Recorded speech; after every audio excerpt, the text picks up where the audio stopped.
എല്ലാ നല്ല കൂട്ടുകാർക്കും സ്വാഗതം. കാലമാണ് ഒരു കലാകാരൻ്റെ മൂല്യം നിർണ്ണയിക്കുന്നതെന്ന് പറയാറുണ്ട്. ജീവിച്ചിരിക്കുന്ന കാലത്ത് ദേശീയ സംസ്ഥാന ചലച്ചിത്ര അവാർഡ് കമ്മിറ്റികൾ ഒരിക്കൽ പോലും മികച്ച സംവിധായകനുള്ള പുരസ്കാരത്തിന് പരിഗണിക്കാത്ത കെ.ജി. ജോർജാണ് മലയാളം കണ്ട ഏറ്റവും മികച്ച സംവിധായകനെന്ന് പുതുതലമുറ പോലും സമ്മതിക്കുന്നു. ലിജോ ജോസ് പെല്ലിശ്ശേരി ലോകത്തിലെ തന്നെ ഏറ്റവും മികച്ച 5 ഫിലിം മേക്കേഴ്സിൻ്റെ ഗണത്തിലാണ് അദ്ദേഹത്തെ ഉൾപ്പെടുത്തിയിട്ടുള്ളത്. എന്നാൽ ജോർജ് ജീവിച്ചിരിക്കുന്ന കാലത്ത് പല പരിമിത വിഭവന്മാരും കൂട്ടത്തോടെ അവാർഡുകൾ സ്വന്തമാക്കിയപ്പോൾ ഊറിയ ചിരിയുമായി ഇതിലൊക്കെ എന്തിരിക്കുന്നു എന്ന ഭാവത്തിൽ അദ്ദേഹം അത് TV-യിൽ നോക്കിക്കണ്ടു. സമാന തലത്തിൽ നമ്മുടെ ചലച്ചിത്ര അക്കാദമികളും സർക്കാരുകളും നിരാകരിച്ച ഒരു സംവിധായകനാണ് സിബി മലയിൽ. കേരളത്തിലെ 2 പ്രമുഖ ദിനപത്രങ്ങൾ പോയ നൂറ്റാണ്ടിലെ ഏറ്റവും മികച്ച 10 സിനിമകൾ ഗാലപ്പ് പോളിലൂടെ തെരഞ്ഞെടുത്തപ്പോൾ അതിൽ 3 സിനിമകൾ സിബിയുടേതായിരുന്നു. 1 ഭരതം, 2 തനിയാവർത്തനം, 3 കിരീടം. മലയാളത്തിലെ ലോകോത്തര സംവിധായകരുടെ പോലും പരമാവധി ഒരു സിനിമയാണ് ആ ലിസ്റ്റിൽ കടന്നുകൂടാൻ സാധ്യതയുണ്ടായിരുന്നത്. എന്നാൽ അവാർഡ് പരിഗണനയിൽ ഒരു കാലത്തും ഈ സിനിമയുടെ പേരിൽ സിബി അംഗീകരിക്കപ്പെട്ടില്ല. വർഷങ്ങൾക്ക് ശേഷം എൻ്റെ വീട് അപ്പൂൻ്റെയും എന്ന സിനിമയിലൂടെ മികച്ച സംവിധായകനുള്ള സംസ്ഥാന പുരസ്കാരം ഏറ്റുവാങ്ങേണ്ട ദുര്യോഗവും അദ്ദേഹത്തിനുണ്ടായി. മോശം സിനിമയായതുകൊണ്ടായിരുന്നില്ല അത്. ഇതിവൃത്തപരമായി ആ സിനിമയ്ക്ക് പ്രസക്തിയുണ്ട്. എന്നാൽ മാസ്റ്റർ ക്ലാസ് സിനിമകൾ ഒരുക്കിയ സിബി മലയിൽ എന്ന ചലച്ചിത്രകാരൻ്റെ പ്രാമാണികത്വവുമായി തട്ടിച്ചു നോക്കുമ്പോൾ ആ സിനിമയെ സവിശേഷമെന്ന് പറയാനാവില്ല. ആ സിനിമയ്ക്ക് മികച്ച സംവിധായകനുള്ള പുരസ്കാരം നൽകിയ ജൂറി സമുന്നതനായ ഒരു ചലച്ചിത്രകാരനെ ലഘൂകരിച്ചു കണ്ടു. മറ്റൊരർത്ഥത്തിൽ വിലയിരുത്തിയാൽ വൈകിയ വേളയിലെങ്കിലും അദ്ദേഹം അംഗീകരിക്കപ്പെട്ടല്ലോ എന്ന് ആശ്വസിക്കാം. എന്നാൽ ഇത്തരം പ്രോത്സാഹന സമ്മാനങ്ങളുടെ ആവശ്യം സിബി മലയിൽ എന്ന സംവിധായകനില്ല എന്നതാണ് വാസ്തവം.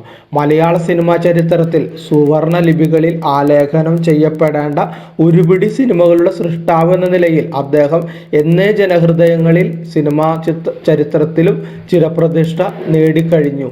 പലരും പറഞ്ഞു കേൾക്കുന്നൊരു തമാശയുണ്ട്. ലോഹിതദാസ് പോയതോടെ സിബി മലയിൽ തീർന്നു.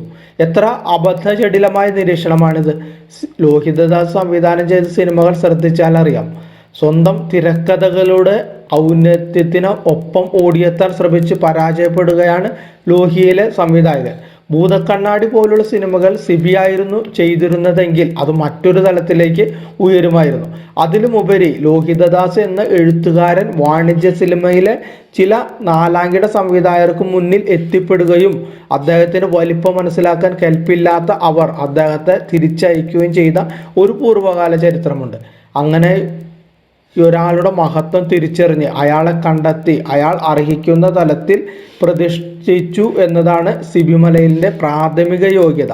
തനിയാവർത്തനം പോലെ അന്നത്തെ വാണിജ്യ സിനിമയ്ക്ക് അചിന്ത്യമായ ഒരു ഇതിവൃത്തത്തെ സധൈര്യം ഏറ്റെടുത്ത് സിനിമയാക്കാൻ തീരുമാനമെടുത്ത നിമിഷമാണ് സിബി മലയിൽ എന്ന സംവിധായകൻ്റെ റേഞ്ച് നാം മനസ്സിലാക്കി തുടങ്ങിയത്. സൂപ്പർ താര പരിവേഷമുള്ള മോഹൻലാൽ എന്ന നടൻ അവതരിപ്പിക്കുന്ന കഥാപാത്രം ജീവിതത്തിൽ തോറ്റു പടിയിറങ്ങുകയാണ് കിരീടം എന്ന സിനിമയിൽ നമ്മൾ കാണുന്നത്. എന്നാൽ താരചിന്തകൾ മാറ്റിവെച്ച് ഇതിവൃത്തം അറിയിക്കുന്ന തലത്തിൽ തന്നെ ആവിഷ്കരിക്കണമെന്ന നിഷ്കർഷത പുലർത്തിയ ചലച്ചിത്രകാരൻ്റെ മെറിറ്റിനെ ചോദ്യം ചെയ്യുന്നത് തന്നെ പരിഹാസ്യമാണ്.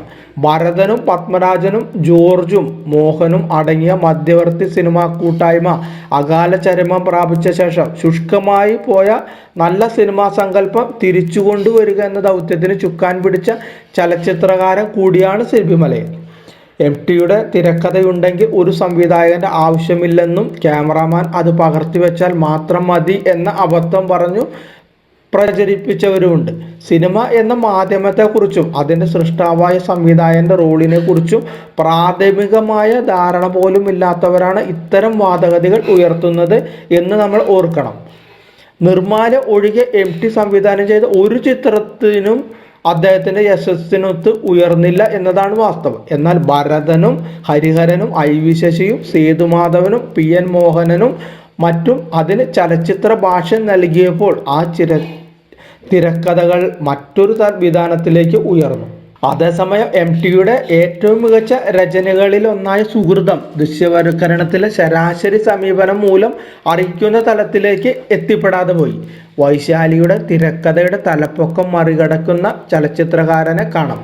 വടക്കൻ വീരഗാഥയിലും പഞ്ചാഗ്നിയിലും തിരക്കഥയുടെ ഔന്നത്യത്തിന് അനുസരിച്ച് സാന്ദർഭികമായി ഉയർന്നു പ്രവർത്തിക്കുന്ന ഹരിഹരൻ അക്ഷരങ്ങളിലും ആൾക്കൂട്ടത്തിൽ തനിയെ, ആരൂഢം എന്നീ സിനിമകളിൽ IV ശശിയോ ഓപ്പോളിൽ സേതുമാധവനോ MTയുടെ തിരക്കഥകളോട് നീതി പുലർത്തി. എന്നാൽ തിരക്കഥയുടെ പെരുന്തച്ഛനായി പ്രകീർത്തിക്കപ്പെടുന്ന MT ഒരു അഭിമുഖത്തിൽ പറഞ്ഞത് ഇപ്രകാരമായിരുന്നു: നാളിതുവരെ എഴുതിയ തിരക്കഥകളിൽ രചനയേക്കാൾ മുകളിൽ പോയത് എനിക്ക് അനുഭവപ്പെട്ട സിനിമ സതയമാണ് എന്നാണ്. സിബി മലയിൽ എന്ന ചലച്ചിത്രകാരന് ലഭിച്ച ഏറ്റവും വലിയ പുരസ്കാരമായിരുന്നു അത്. എന്നാൽ സതയത്തിൽ ഒതുങ്ങുന്നതല്ല സിബി മലയിൽ. അദ്ദേഹത്തിൻ്റെ ചലച്ചിത്ര സമീപനത്തിലെ വൈരുദ്ധ്യങ്ങളാണ് നമ്മെ വിസ്മയിപ്പിക്കുന്നത്. അഭിനയത്തിൽ മോഹൻലാൽ പുലർത്തുന്ന വൈവിധ്യം ചലച്ചിത്രകാരൻ എന്ന നിലയിൽ സിബിയും പുലർത്തിയിട്ടുണ്ട്. അദ്ദേഹം ഒരിക്കൽ സ്വയം അനുകരിക്കാറില്ല. പല സംവിധായകരും പറഞ്ഞു കേട്ടിട്ടുണ്ട്, എന്നിൽ നിന്നും പ്രേക്ഷകർ ഇതാണ് പ്രതീക്ഷിക്കുന്നത് എന്ന്. വാസ്തവത്തിൽ ഒരു പ്രേക്ഷകരും അങ്ങനെ ചിന്തിക്കാറില്ല. സ്വന്തം പരിമിതികളെ മറികടക്കാൻ ആത്മവിശ്വാസമില്ലാത്തവരുടെ ന്യായീകരണങ്ങളാണ് ഇതൊക്കെ. സിബി മലയിൽ ഇത്തരം പാഴ്വാക്കുകൾ പറയാറില്ലെന്ന് മാത്രമല്ല, തന്നെക്കുറിച്ചുള്ള പ്രതീക്ഷകളും മുൻവിധികളും പൊളിച്ചെഴുതിയ സംവിധായകൻ കൂടിയാണ്.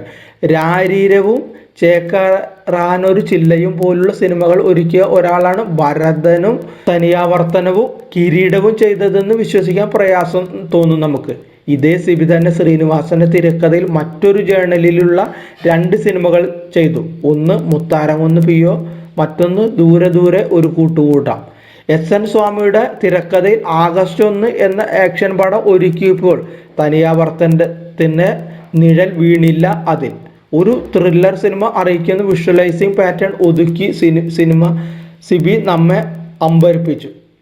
അതുകൂടാതെ സമ്മറിൻ ബത്ലഹം, മായാമയൂരം എന്നിങ്ങനെ രഞ്ജിത്തിൻ്റെ രചനയിൽ വന്ന പൊയറ്റിക്കായ സിനിമകളിൽ സിനിമയുടെ ട്രീറ്റ്മെൻറ്റ് നമ്മെ ഞെട്ടിക്കും. പൊതുവെ ഫ്രെയിമുകളെ അനാവശ്യമായി സൗന്ദര്യവൽക്കരിക്കാൻ ഇഷ്ടപ്പെടാത്ത സിബി ഈ സിനിമയിൽ ഫ്രെയിം ബ്യൂട്ടിക്ക് അമിത പ്രാധാന്യം നൽകി. കാരണം ലളിതം. സിനിമ പറയുന്ന വിഷയമാണ് അതിൻ്റെ ആഖ്യാന രീതി നിർണ്ണയിക്കേണ്ടത്. തനിയാവർത്തനവും ആഗസ്റ്റ് 1, മുത്താരംകുന്നും സമ്മറിൻ ബത്ലഹേമും ഏതേത് വേറിട്ട തലത്തിൽ നിൽക്കുന്നുവെന്നും ഓരോന്നിനും യോജിച്ച ദൃശ്യ പരിചരണം നൽകണമെന്നും സംബന്ധിച്ച അവബോധവും ഔചിത്യബോധവുമാണ് ഈ സംവിധായകന്റെ കാതൽ. ആകാശദൂതാകട്ടെ ഇതിൽ നിന്നെല്ലാം വേറിട്ട ചിത്രമാണ്. സിനിമ എന്ന മാധ്യമത്തിന് മേൽ അസാധാരണമായ കൈയടക്കം പുലർത്തുന്ന ഒരു സംവിധായകനെ മിക്കവാറും എല്ലാ സിബി ചിത്രങ്ങളിലും കാണാം. താൻ പിന്നിട്ട ഉയരങ്ങളെ അതിജീവിക്കാൻ ശേഷിയില്ലാതെ ധർമ്മസങ്കടത്തിലാകുന്ന ഒരു ചലച്ചിത്രകാരനാണ് 2004 പുറത്തിറങ്ങിയ ജലോത്സവം മുതൽ 2022 പുറത്തു വന്ന കൊത്തു വരെയുള്ള സിനിമകളുടെ അദ്ദേഹം നമുക്ക് മുന്നിൽ നിൽക്കുന്നത്. ശരാശരിയിലും താഴെ നിൽക്കുന്ന തിരക്കഥാകൃത്തുക്കളെ ആശ്രയിച്ച ഒരു സംവിധായകന് സംഭവിച്ച സ്വാഭാവിക പരിണതി എന്നതിനപ്പുറം സിബിയിലെ സംവിധായകന് മറ്റെന്തെങ്കിലും സംഭവിച്ചതായി കരുതാൻ ന്യായമില്ല. അപൂർവരാഗം പോലുള്ള സിനിമകളിൽ ഏറ്റവും പുതുതലമുറയോട് കിടനിൽക്കുന്ന മേക്കിംഗ് സ്റ്റൈൽ പരീക്ഷിക്കുന്നു അദ്ദേഹം. കരിയറിലെ അപജയങ്ങൾ ഒരു സിബി മലയിൽ മാത്രം സംഭവിച്ചതല്ല. ഭരതനും IV ശശിയും ജോർജും അടക്കം പല മഹാരഥന്മാരും ഇത്തരം സന്ദിഗ്ധ ഘട്ടങ്ങളിലൂടെ കടന്നുപോയിട്ടുണ്ട്.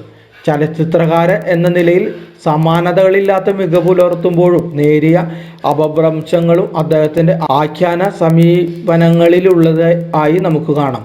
ദേവദൂതൻ ഇതിൽ നിന്നെല്ലാം വേറിട്ട പരീക്ഷണമാണ്. സംഗീതവും പ്രണയവും കാൽപ്പനികതയും മിസ്റ്ററിയും എല്ലാം നിറഞ്ഞ മായികമായ ഇതിവൃത്തവും അതിന് അനുയോജ്യമായ ദൃശ്യാഖ്യാനവും കൊണ്ട് സമൃദ്ധമാണ് ഈ ചിത്രം. തൻ്റെ അതുവരെയുള്ള ചലച്ചിത്ര സമീപനങ്ങളെ പാടെ അട്ടിമറിച്ച് മറ്റൊരു ആകാശത്തിലേക്ക് നടക്കുന്ന സിബിയെ ദേവദൂതൻ നമുക്ക് കാണിച്ചു തന്നു. 1/4 നൂറ്റാണ്ട് മുൻപ് റിലീസ് ചെയ്ത ഘട്ടത്തിൽ തിയേറ്ററുകളിൽ വീണുപോയ ചിത്രത്തിന് കേരളം വീണ്ടും വൻ വരവേൽപ്പ് നൽകുന്നു എന്നത് തീർച്ചയായും ചലച്ചിത്ര വ്യവസായത്തിന് ഉണർവ് നൽകുന്ന ഒന്നാണ്. അതിനപ്പുറം കാലമാണ് നല്ല കലാസൃഷ്ടിയുടെ മൂല്യം നിർണ്ണയിക്കുന്ന അവസാന വാക്ക് എന്നുകൂടി ദേവദൂതൻ നമ്മോട് പറയുന്നു. ഇതിനെല്ലാം അപ്പുറം ചരിത്രബോധ്യമുള്ള ഒരു മുഹൂർത്തം കൂടിയാണിത്. ലോക സിനിമയിൽ തന്നെ ഇതാദ്യമായാണ് 24 വർഷങ്ങൾക്ക് മുൻപ് ഫ്ലോപ്പായ ഒരു ചലച്ചിത്രം വീണ്ടും റിലീസ് ചെയ്ത് മഹാവിജയത്തിലേക്ക് കുതിക്കുന്നത്. അതിന് ചുക്കാൻ പിടിച്ച ചലച്ചിത്രകാരൻ എന്ന നിലയിൽ സിബി മലയിൽ വീണ്ടും പ്രസക്തനാകുന്നു.